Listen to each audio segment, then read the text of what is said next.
जय श्री श्याम, जय श्री राधा कृष्ण। आप सभी को माघ मास की हार्दिक शुभकामनाएं। सनातन धर्म में माघ मास को बड़ा ही पवित्र माना गया है। मास में हमें प्रतिदिन सुबह उठकर स्नान करना चाहिए और सूर्य देव को अर्घ देना चाहिए। माघ मास की कहानियाँ और माघ मास महात्म नियमित रूप से सुनना चाहिए। आज हम माघ मास का 12वां अध्याय श्रवण करेंगे। अध्याय शुरू करने से पहले हम श्री गणेश भगवान और अपने गुरुजनों का स्मरण करेंगे।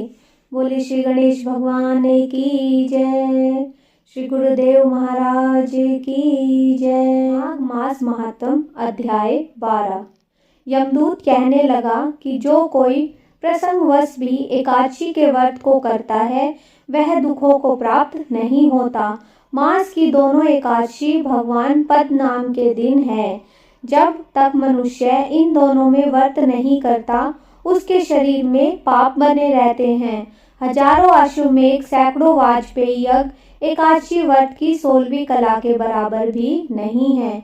एकादशी के दिन व्रत करने से 11 इंद्रियों से किए गए सब पाप नष्ट हो जाते हैं। गंगा, गया, काशी, पुष्कर, कुरुक्षेत्र, यमुना, चंद्रभागा कोई भी एकादशी के तुल्य नहीं है। इस दिन व्रत करके मनुष्य अनायास ही बैकुंठ लोक को प्राप्त होता है। एकादशी को व्रत और रात्रि को जागरण करने से माता पिता और स्त्री के कुल की 10-10 पीढ़ियां उद्धार पाती हैं और वह पीताम्बर धारी होकर भगवान के निकट रहते हैं। बाल, युवा और वृद्ध सब तथा पापी भी व्रत करके से मुक्ति पा लेते हैं।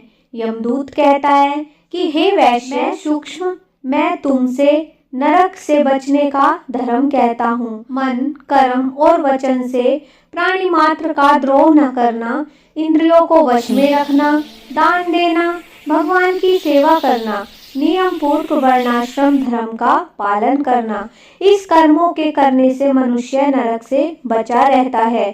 स्वर्ग प्राप्त करने की इच्छा से मनुष्य गरीब हो जाता है तो भी जूता, छतरी, अन्न, धन, जल कुछ न कुछ दान देना चाहिए। दान देने वाला मनुष्य कभी भी यम की यातना को नहीं भोगता तथा दीर्घायु और धनी होता है। बहुत कहने से ही क्या अधर्म से ही मनुष्य बुरी गति को प्राप्त होता है। मनुष्य सदैव धर्म के कार्यों से ही स्वर्ग प्राप्त करता है। इसीलिए बाल्यावस्था से ही धर्म के कार्यों का अभ्यास करना चाहिए। माघ मास महात्म अध्याय 12 समाप्त। बोले श्री विष्णु भगवान की जय। आज हमने माघ मास महात्म अध्याय 12 में एकादशी व्रत का पुण्य जाना।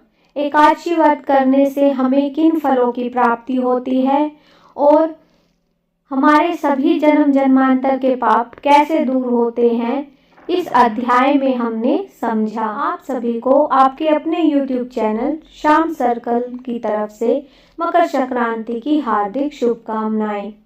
यदि आपको ये वीडियो पसंद आई तो वीडियो को लाइक करें, ज़्यादा से ज़्यादा शेयर करें और डेली नोटिफिकेशन के लिए बेल आइकन को ज़रूर दबाएं।